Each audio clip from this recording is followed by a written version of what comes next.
So good day, let us try to answer this circuit problem by using nodal analysis. And sa nodal analysis is natay steps nga i-follow. Step 1 is to assign the nodes, which uh, we have the non-reference node and the reference node. The reference node is assumed to be a zero potential, meaning zero voltage. Kani, nga niyang dagway. And the non-reference node is mag-assign ta, mangita ta og mga nodes aside sa ato ang gi-assign nga reference. Which, sa atong example, we have this one, this node. Namely, V1 and V2. Again, that is our non-reference node. And second step is to assign currents. And sa pag-assign sa currents is dili mag-matter kung asa siya mag-enter or mag-leave. What I mean is, at that node, current can be assigned either entering or leaving at that node. So, sa ato ang problem karon, I can assign the current flowing through 10 ohm resistor to be entering to B1. Let's name that as I1. And for 5 ohm resistor, I can assign current also entering to V1. I2. Let's name that as I2. And for 2 ohm resistor, I can assign current leaving V1.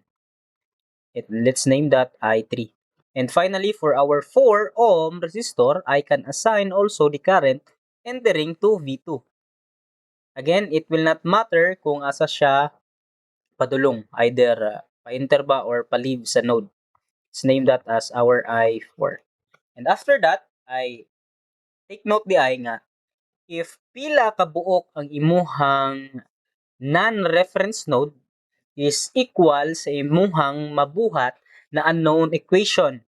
If naa kay 3 non-reference node and ang imuhang nabuhat is 2 unknown equation lang, meaning there is something wrong sa imuhang nabuhat.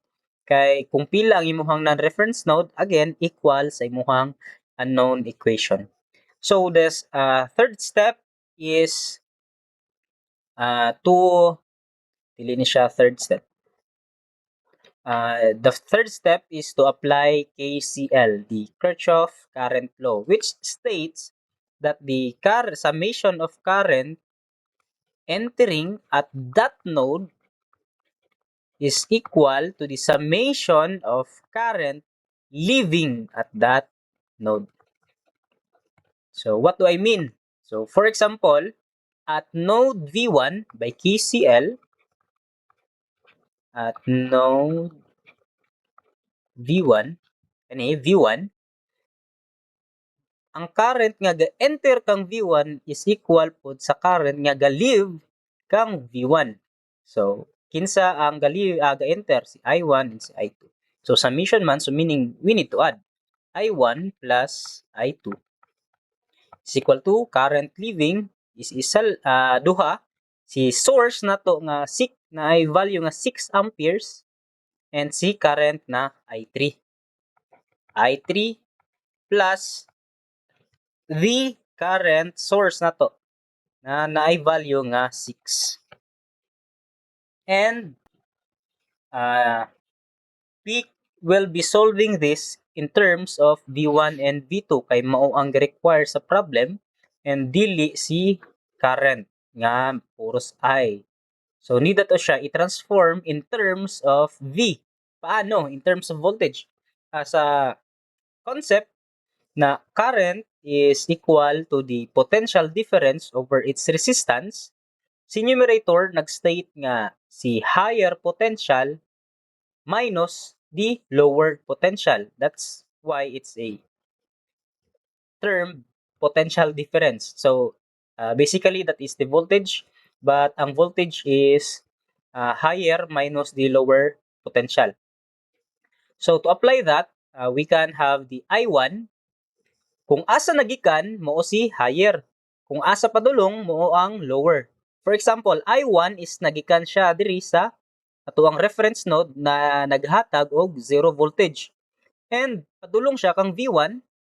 So, ang atuang higher is 0 and atuang lower voltage is si unknown voltage na V1. So, I1 is equal to 0 minus V1 all over sa iyahang resistor nga ginagian ni I1 which is C10.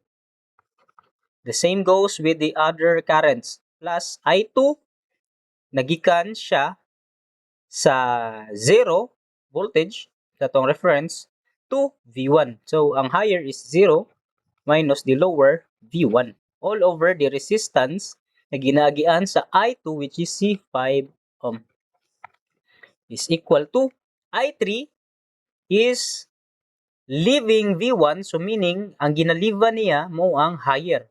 So V1 minus the lower sa padulong V2 all over the resistance na 2 plus the 6 current source leaving at that node. So to simplify, we can have negative V1 over 10 minus V1 over 5 is equal to, let me distribute this denominator to V1 over 2 minus V2 over 2 plus 6. And the electrical engineering part is done, so proceed purely on algebra. Paano ni siya? So, dili ko ganahan og na fraction but ako asa siyang uh, transpose ang atoang kani para mag-equal siya kang 6. So, negative V1 over 10 minus V1 over 5 minus V1 over 2 plus V2 over 2. That is equal to 6. And to combine like terms, we have negative V1 over 10 minus V1 over 5 and V1 over 2. That would give us negative 4 V1 over 5 plus V2 all over 2 and equal to 6. And dili ko gusto nga na fraction, so I can simplify that one by multiplying both sides to 10 and distribute. 10 divided by 5 is 2 times 8. Times 8 times 4, so negative 8 V1 plus 10 divided by 2, that would give us 5 V2 is equal to 60, 10 times 6 is equal to 60. And that is our first equation. So again, pila gani ato ang non-reference node duha. So we need another equation. So by doing also KCL at V2,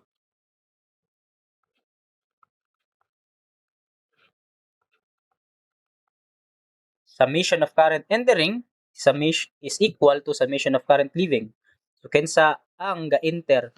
Ay ga-enter nga si I3, si current source na 6 amperes, ga-enter pod si I4. Ga-enter pod si isa ka current source na 3 amperes. So meaning walay ga-leave. So entering siya tanan. So entering tanan si I3, 6, I4. So I3 plus 6 plus I4 plus 3 is equal to 0. Again, let me check. 1, 2, 3, 4.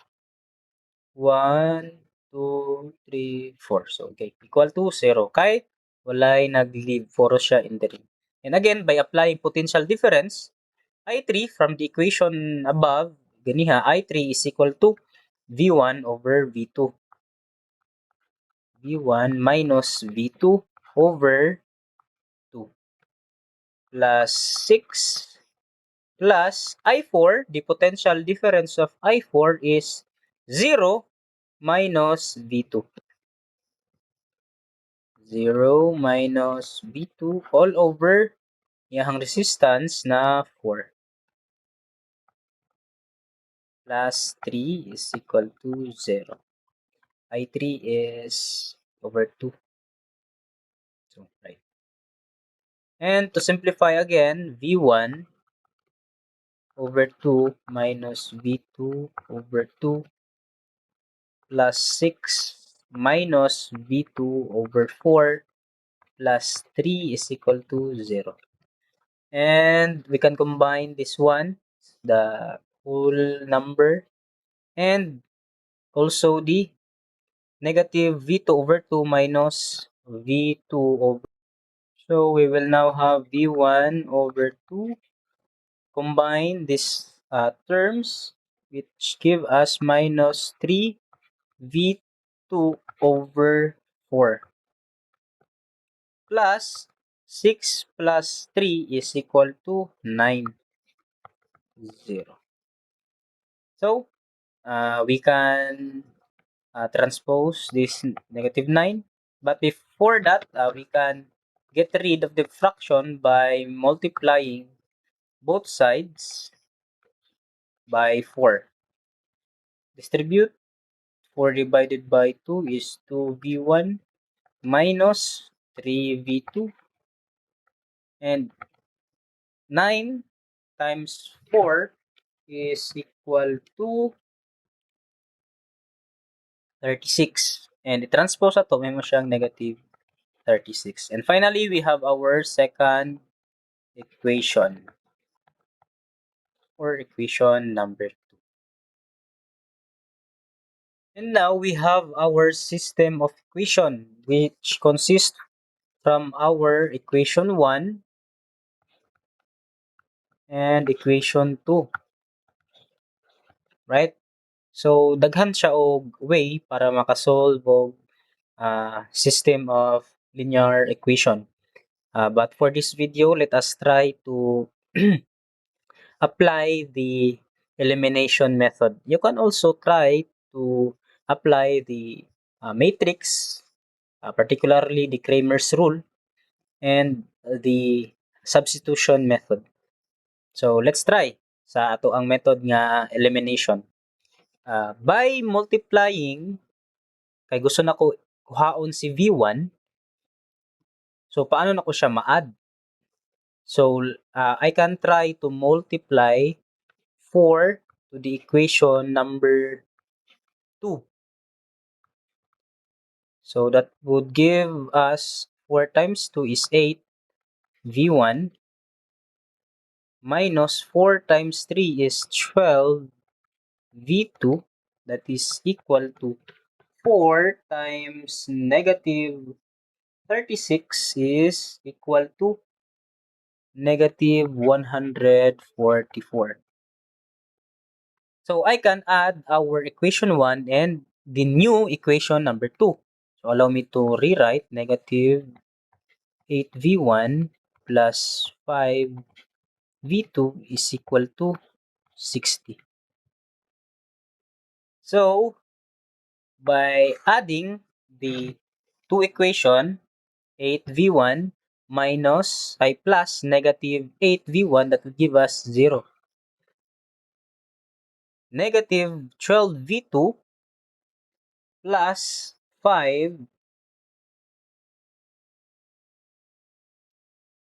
is equal to negative 7v2 and equals negative 144 plus 60 is equal to negative 84.